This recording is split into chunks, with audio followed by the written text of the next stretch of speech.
almost like live television or something, because you had 3 cameras moving and very long takes. There were moments when the actors knew they were off camera and they would make another entrance.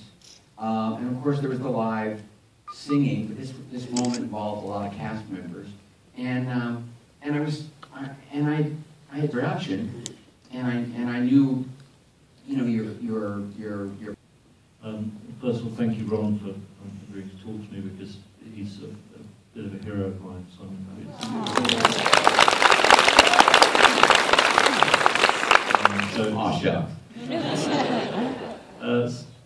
Yes, it's interesting because I was very keen to do the musical with live singing, but I was also very committed to a live accompaniment.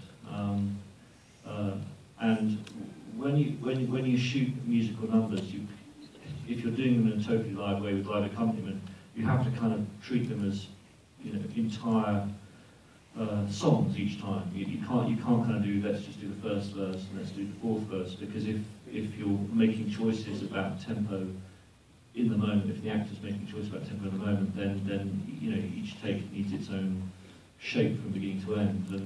And why I was so keen on live accompaniment is I wanted to give the actors the control of the rhythm of what they were singing. So there was a pianist playing the electric piano. The actor could hear the pianist in a miniature earpiece in their ear, but there was no conductor. And what was probably unusual for a lot of musicals is the actor got to make the decisions about the tempo of what they were singing.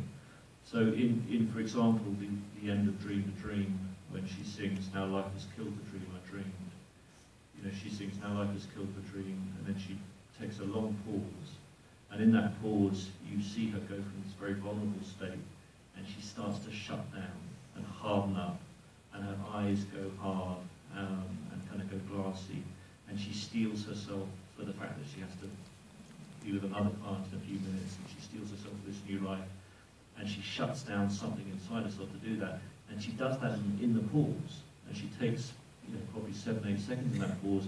Now that's not in the score. The score just runs straight through that last line. There isn't a pause in that, and she can allow herself as an actress as much time as she needs to go on that journey from openly emotional, openly vulnerable, to completely hard and closed in, and that length of time isn't prescribed by an incoming note, or, you know, she's completely free. And really, I wanted to give the actors the kind of freedom you get when you do dialogue, where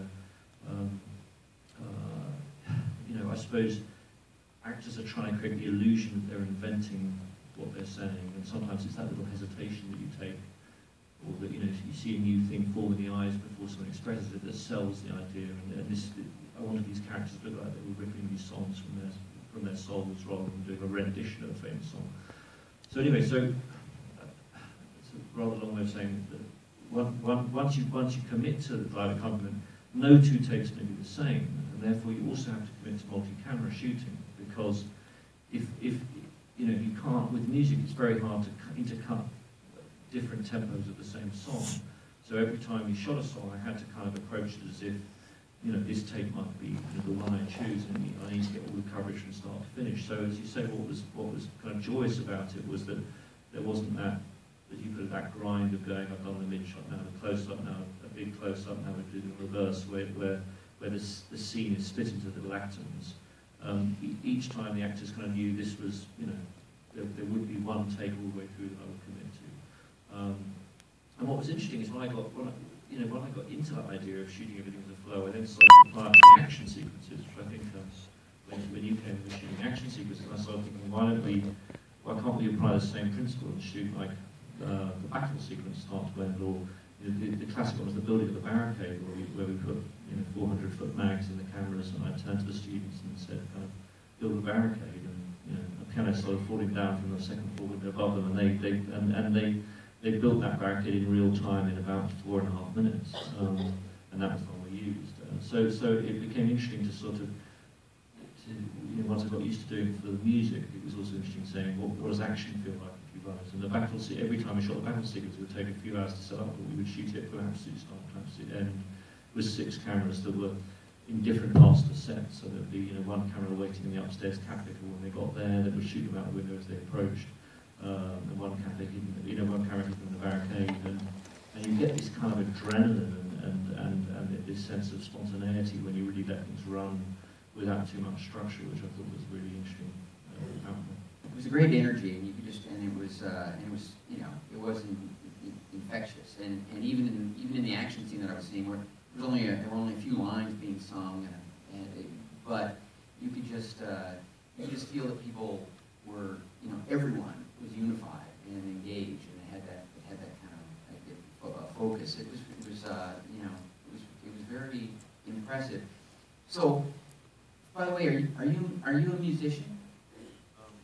Well, I was the kind of kid who gave up instruments despite my parents saying, you should keep going. I remember my dad saying, I gave up piano at about grade 3, and my dad saying to me, Tom, please don't give up, because I want you to be the kind of guy who, 10 years from now, 20 years from now, you'll be down the pub, and someone will say, let's have a song, and you can be the guy who goes to the piano in the corner and leads the sing-along. And I said, Dad, I'm only 13, but already I know I'm not that guy.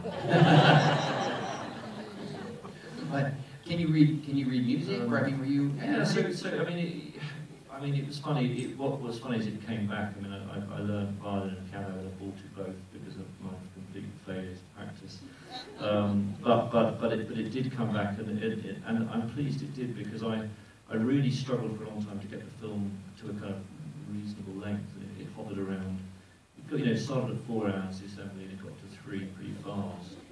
But then every minute under 3 hours was tough, and in the end it was really only starting to sit in the cutting room with the score that I began to see some of the edits you could do that related to musical structure, because you start to see the kind of patterns and the repeats. And one of the particular things that I noticed you could take out were almost all songs have introductions, and that relates often to the staging requirements. That in a theatre you have to move one set off and bring another set on, or move characters off, or sometimes you're even hiding a costume change or something behind the wings. And the composer Claude Michel would go, oh yeah, no, I wrote that just because they needed 20 seconds to change the set, and I don't give a shit about it, so you can cut it.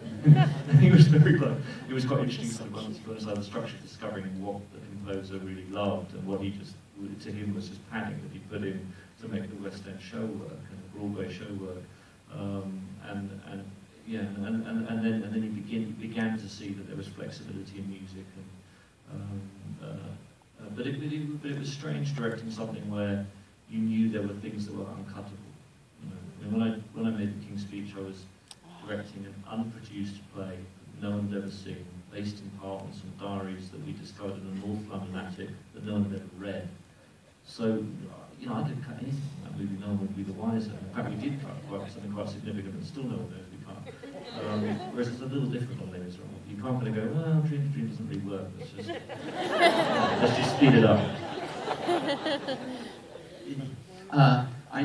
Every film has its kind of unique set of challenges and possibilities. So, give us an idea of a couple of things that were either, that surprised you in some way, particularly irksome, or specifically, rewarding when they would go well. I think that if I'm absolutely honest, the true battles remain money and time. And although you probably expect me to say that live singing was the most demanding thing, lack of money and lack of time were probably the hardest things. And it's strange with films, because when I watch films,